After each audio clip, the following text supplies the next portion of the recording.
na narito ngayon. Marahil, inginingiti lang natin ngayon dahil sa kakat natin yung mga kapwa natin kapatid. Pero deep inside, masakit yung pangyayari sa isang kapatid na si Brother Guerrero. At gaya ng paglalarawan ng Biblia, kamatayan na isang away na hindi natin kayang malabanan talaga. At hindi natin pwedeng takasan. At lahat tayo maaaring dumaan sa kamatayan. Bakit natin ginamit sa salita na maaaring dumaan sa kamatayan?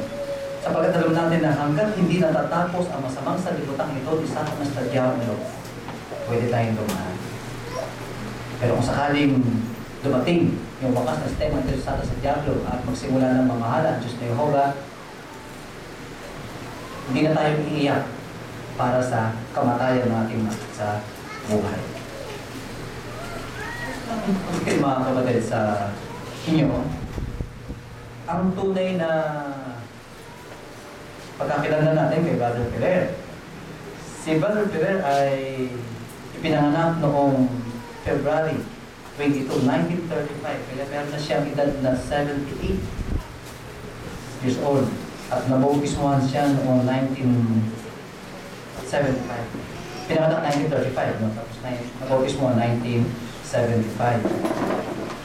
At siya ay nabayayaan ng Diyos na Jehovah ng 10 anak. 10.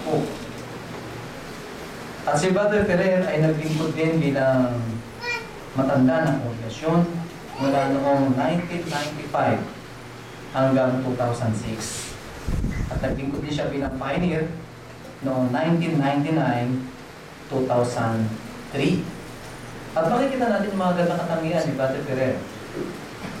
Totoong minsan ay tahimik siya dahil sa, hindi naman siya gaano sanay pa sa Tagalog. Hindi siya nakikilala natin sa isang upuan, nakikipagbiruan, pero kita niyo kung paano sinisikap na makipag-usap sa mga kapatid kahit na siya hirap na hirap sa pagsasalita ng Tagalog. Nakita rin natin kung paano siya ay tumutulong din sa pag-aayos ng ating Kingdom Hall, pagmamantili ng ating Kingdom Hall, paglilinis ng ating Kingdom Hall, at yung parking natin dyan, kung paano niya inaalagaan. Kaya nga noong nabalitaan namin sa araw na si Brother Ferrer ay namatay na, unang pumasok sa akin yung lagi ko siya nakikita doon, yung parang kubo niya maliit doon. Na lagi ko siya nakikita doon, basta pagdating ng mga alas 9 na umaga, lagi ko siya nakikita doon, lalo na pag Lunes. Kasi pag umaga kasi lalabas na kaya hindi ko napapansin. Pero pag Lunes, nag-stay kami dito, lalo na pagkapahit yung PSS, pag-aaral ng PSS, doon lagi ko siya nakikita doon mga ganong oras. Mga alas 9. Tanayin siya.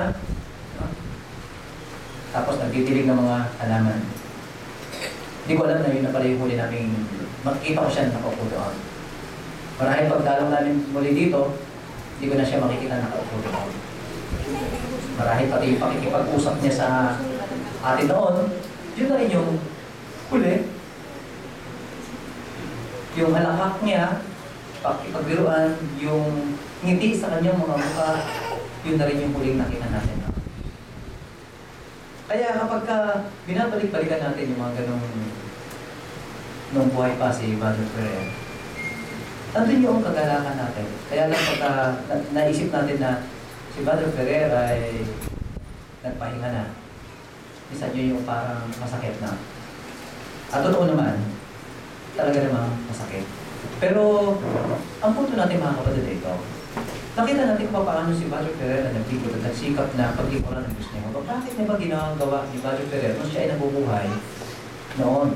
Titingnan natin yung binabanggit na Ecclesiastes 7:1. Sapagkat ito, Ecclesiastes 7:1, ito yung tumulong sa kanya na gawin niya ang bagay na ito. 7:1. Ang sabi sa 7:1 ng Ecclesiastes na ito, ang pangalan ay mas mabuti kaysa mainam na langis, at ang araw ng kamatayan kaysa araw ng kapanganakan.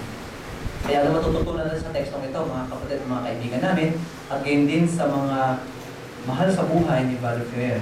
Nakita natin dito sa Ecclesiastes 7:1, gusto ni Brother Ferrer na gumawa ng isang mabuting pangalan sa harapan ng Diyos na Jehovah.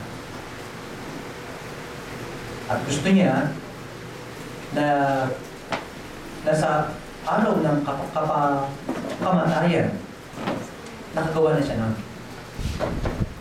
Sapagkat sabi dito sa teksto, mas maigi o mas mainam o mas mabuti, sabi dito, o mas mainam pa nga kaysa langit, sabi dito yung araw ng kamatayan kaysa sa araw ng kapanganakan. At totoo naman yun.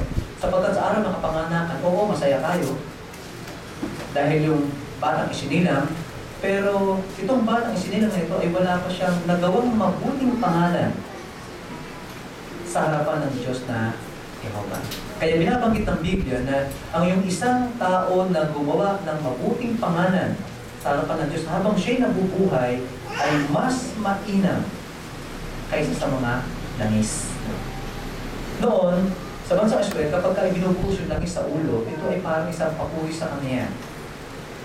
Isang karangalan sa kanya yun. Pero itong binanggit ito na mas mainam pa sa langis. Bakit sinabi mas mainam pa sa langis?